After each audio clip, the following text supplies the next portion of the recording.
پھانسی کے پھندے کی طرف جا رہے تھے تو ان کے اردو کے اشعار نعتیہ اردو کے اشعار تھے. اتر پردیش کے مکھیہ منتری، آپ اتر پردیش کے مکھیہ منتری ہیں، مولانا کافی مراد آباد کے تھے. فتوا دیا انگریزوں کے خلاف جہاد کا. کٹ ملے تم بولتے نا. کیا کہا تھا علامہ کافی نے؟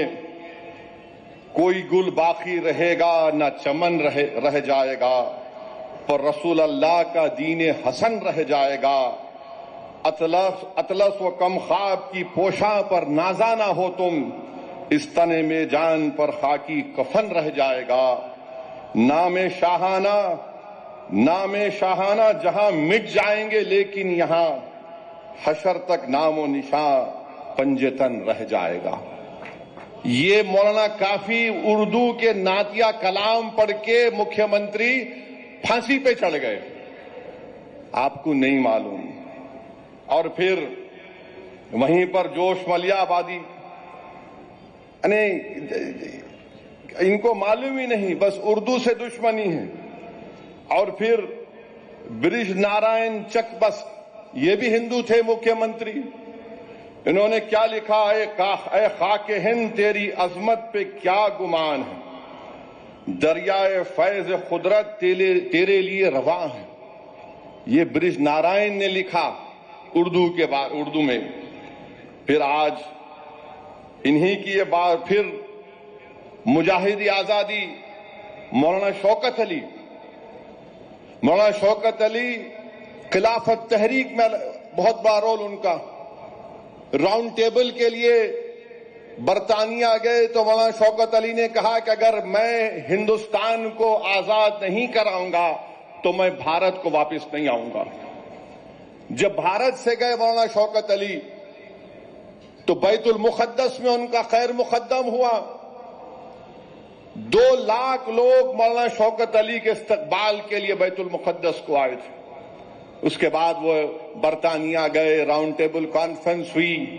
ان کا ایک مشہور تقریر ہے، رامپور کے تھے مکھیہ منتری مولانا شوکت علی.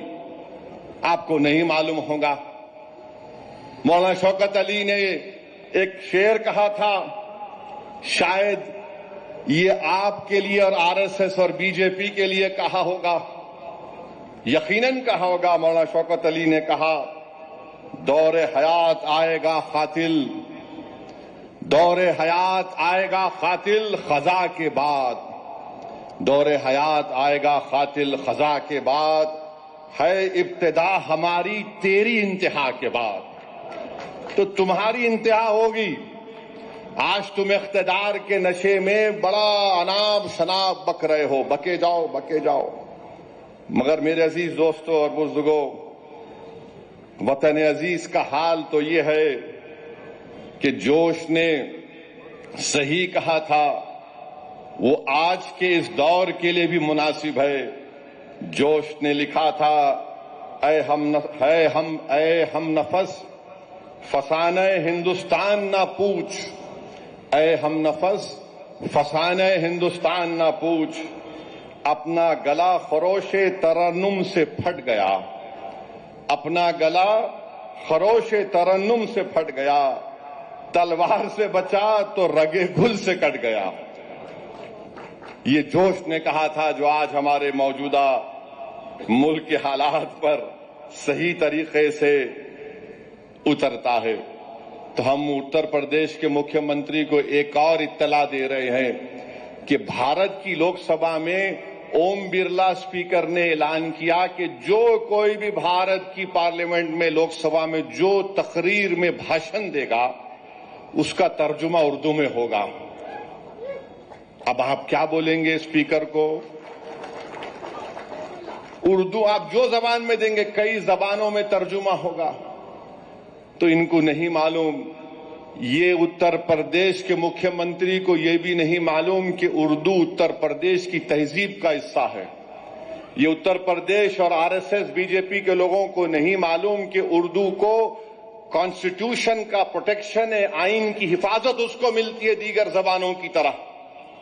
اتر پردیش اور مودی کو نہیں معلوم کہ ہر مسلمان اردو نہیں بولتا، بلکہ یہ مسلمانوں کی زبان نہیں ہے.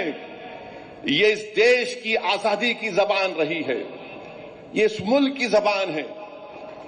اب آپ چلے جائیے، نوایت مسلمان ہیں، کرناٹکا میں اردو نہیں بولتے، کم بولتے۔ کیرلا چلے جائیے، موپلا الگ زبان بولتے، ملیالی بولتے۔ تامل لوگ تامل بولتے، مسلمان۔ کرناٹکا کے انٹیریئر میں چلے جائیے، کنڑی بولتے ہیں۔ مہاراشٹر میں جائیے، وہ اردو بھی بولتے، مراٹھی بھی بولتے۔ گجرات کے مسلمان ہیں، گجراتی بھی بولتے، اردو بھی بول لیتے۔ ارے اس دیش کی خوبصورتی یہ ہے،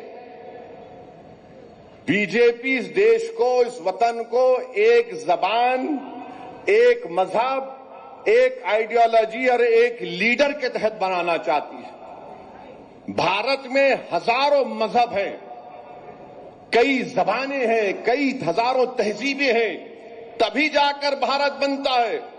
اسی لیے فراغ گورکھپوری نے کہا تھا، اقوام عالم کا لفظ استعمال کیا تھا۔ اب ان کو سمجھ میں آیا نہیں معلوم، مگر ہمارا کام یہ ہے کہ ان کو سمجھانا